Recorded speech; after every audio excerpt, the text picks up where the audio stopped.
Hello, my name's Alfa Mist. I've made an album called Roulette and we've produced a graphic novel with artwork. The comic is called Who Were You? This comic book, Who Were You, is about a detective that's trying to find the person who murdered his daughter. The murder has just popped up on the system and the story is just about him trying to track him down and take matters into his own hands. It's a world not too dissimilar from ours. Things I was consuming, like you have these sci-fi things where they just change one little bit about our current lives, basically. I've been thinking a lot about a world where reincarnation is a proven fact. If it's anything like it is in our world, I reckon it's going to be a struggle for power. So learning about your past in my story is banned. You need a certain level of clearance to be able to see who you were in the past life or see who someone else was in the past life. All life is our experiences. We're just a culmination of our experiences. So if you have more than a lifetime's worth of experience, I think that puts you a level above someone else in terms of what you know. I would hope some people would want to share that information, make it accessible, maybe have a library, connect people, but I just feel like there's some people that would probably struggle for power to try and get that over someone else. That's kind of where I've gone with it. I'm James Rueben. I am an illustrator and a painter and a tattooist. The way I found James was through my publisher, Faber. They introduced me to him. When Alfa approached me to begin with, he gave me like a series of short stories for me to read through.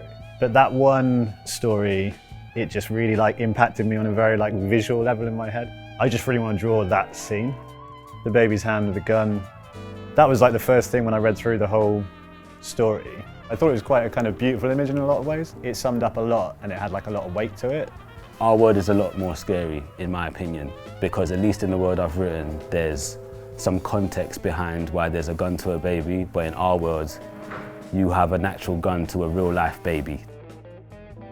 As soon as we started talking, it was like my brain started going just fucking bananas on all the different things, different various outcomes. We were talking almost weekly at some point, just fleshing out the ideas. I had no idea really how he was going to visualize a lot of these things. And in the script that I got, which was only I think 2.5, 3 pages, it said a government drone flies past. So there was a lot of kind of back and forth meetings of, okay, so what do you envision a drone to be like? Because this is how I envision a drone to be like. A lot of what he was drawing made me go, okay, actually in my story this happens as well, so this works really well. So we were just going back and forth. It felt like we were meeting with a bunch of ideas in the middle somewhere. This was, to be fair, what I thought you were going to go for. Yeah. It was actually just a really enjoyable process. Read the script, sketched the roughest storyboard I could, then I'd print that out, trace off the back of it, and then I would stretch the paper and let it set and dry. Then I can paint on it and I can treat the paper essentially like a canvas. I actually used tattoo inks to water down, and I just had a dropper, and so I'd paint all that in and then finalise that with white inks and highlights, and then I'd just cut that out the frame. Sort of 4-stage process to every page, I would say. I listened to a lot of older Alfa stuff when I first started messing around with it, and then as I got little bits of demos and stuff, it was kind of this weird sense where every time I heard something I was like, yeah, that's exactly how I imagined it would sound. To me it had a real kind of a sense of a bit of a film noir, almost like Blade Runner kind of broken future in that. I just kind of approached it as if I'm writing a soundtrack. How would it feel to live and exist in this sort of world? Or just how does it feel to sort of step out? The weather sort of sets the tone. And I think with Roulette the album, it just sets the tone and mood for many different emotions you might be hit with basically when you read the stories. Hi, I'm Barney. Alfa's been telling me about this thing for ages, and I'm very excited to be here and kind of investigate. That's a good word, isn't it? Investigate, does that work?